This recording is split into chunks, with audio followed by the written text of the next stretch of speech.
அப்போ நம்முடைய உணவு பல வகைகளிலும் ஒரு சத்துள்ள உணவாக இருக்கணும்.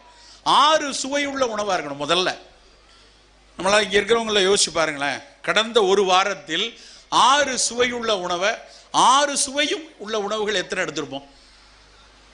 யாரும் அதிகமாக எடுத்துருப்போம். இனிப்பு எடுத்திருப்போம் கண்டிப்பாக. உப்பு இருக்கும், உப்பு இல்லாமல் ஒன்றும் இருக்காது. காரம் இருக்கும், புளிப்பு இருக்கும்.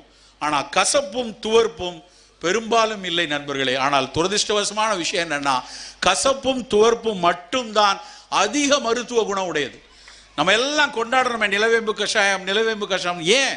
நிலவேம்பினுடைய கசப்பு தான் அதனுடைய அடிப்படை விஷயம். வேம்பை கொண்டாடுவதற்கான அதில் உள்ள கசப்பு தான்.